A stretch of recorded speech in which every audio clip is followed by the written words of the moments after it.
तर महाराष्ट्राचा इतिहास लिहा हिरव्या पिवळ्या शाईनं, तलवारीच्या खणखणाटीनं, घोड्यांच्या टाफानं आणि शायरांच्या डफानं. आणि हाच इतिहास घडविला छत्रपती शिवाजी महाराजांनी.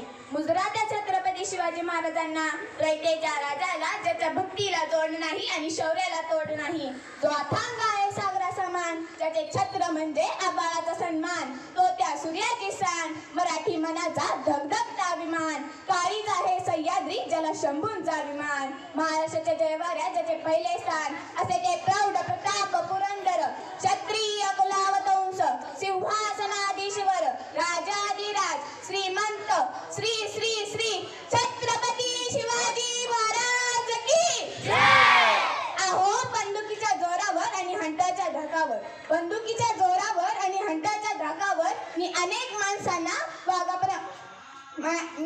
वाघांना माणसाप्रमाणे जगायला शिकवणारी माणसं बघितली, परंतु बंदुकीच्या जोराशिवाय आणि हंटाच्या धाकाशिवाय, बंदुकीच्या जोराशिवाय आणि हंटाच्या धाकाशिवाय मी अनेक माणसांना वाघाप्रमाणे जगायला शिकवणारा एकच वाघ बघितला, ते म्हणजे छत्रपती शिवाजी महाराज.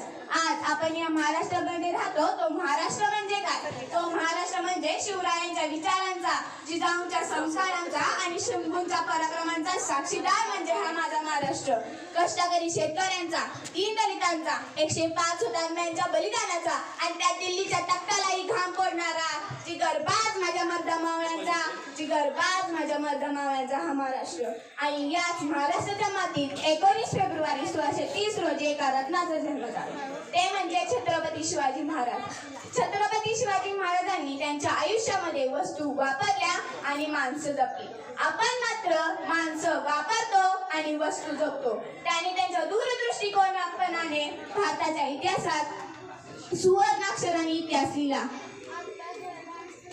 म्हणूनच त्यांच्या ऐकलेली प्रत्येक गोष्ट आपल्या मनात ठासून भरली आहे. आणि असाच एक प्रसंग मला तुम्हाला सांगावास वाटतो.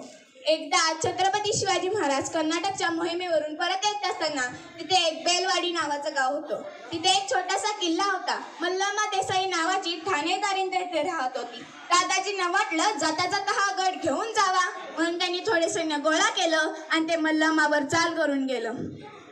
परंतु मल्लम्मा ही जिद्दीची, चिकाटीची, तिने मावळ्यांवर प्रहार केला आणि मावळ्यांचा पराभव झाला. दादाजींना वाटलं एका बाईच्या हातून मावळ्यांचा पराभव होणं शक्य नाही, म्हणून त्यांनी आणखीन सैन्य गोळा केलं आणि ते मल्लम्मावर तुटून पडले. आता मात्र मल्लम्माचा पराभव झाला. तेव्हा दादाजींनी ठरवलं मल्लम्माला कैद करायचं आणि शिवरायांपुढे उभं करायचं. जेव्हा मल्लम्माला कैद करत असताना ती आत गेली, आपल्या तहान्या बाळाला घेऊन बाहेर आली.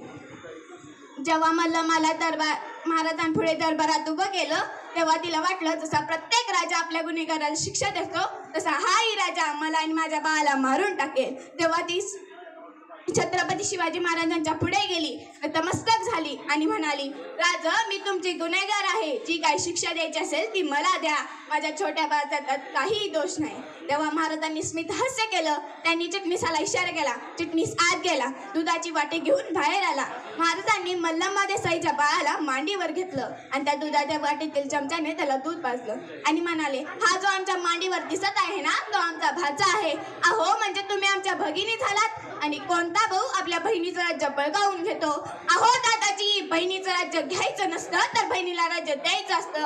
आणि त्याही काळात माझ्या शिवरायांनी मल्लम्मा देसाईला तिचं राज्य परत केलं. त्याहून तिला बांगडी चोळी देऊन सुखरूप घरी पोहोचवलं.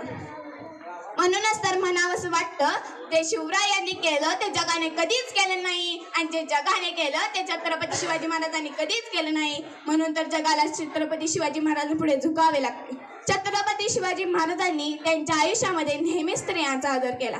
म्हणून आज कोणतीही स्त्री मला ऐकत आहे तिला मला एवढंच सांगावंसं वाटतं की अगं तलवारीपेक्षा तीक्ष्ण तुझ्या डोळ्याची धार आहे, तलवारीपेक्षा तीक्ष्ण तुझ्या डोळ्याची धार आहे. महाराष्ट्राची वाघीण तू भवानीचा वार आहे. भगव्याची रक्षणी तू स्वराज्याची मेक आहे, भगव्याची रक्षणी तू स्वराज्याची मेक आहे. दुबळी समजू नको स्वतःला, तुझी जाऊची लेक आहे, तुझी जाऊची लेक आहे. आत्ताच थोड्या वर्षापूर्वीचा एक प्रसंग मला तुम्हाला सांगावा असतो. आता 4-5 वर्षापूर्वी इटलीचे पंतप्रधान भारत भेटीसाठी आले. तेव्हा त्यांना काही गाईड्सनी प्रश्न विचारला, तुम्ही प्रेमाचे प्रतीक असणारे ताजमहल बघाल की सोन्याचे प्रतीक असणारे गोल्डन टेम्पल. तेव्हा इटलीचे पंतप्रधान म्हणाले, मला तुमचे प्रेमाचे प्रतीक असणारे ताजमहलही नको आणि सोन्याचे प्रतीक असणारे गोल्डन टेम्पलही नको. तेव्हा नको, मला माझ्या देशात ज्या राजाचा इतिहास शिकवला जातो ना त्या राजाचा रायगड बघायचा आहे. तेव्हा सर्व गाईड्स त्यांना घेऊन रायगड बघायला गेले. म्हणूनच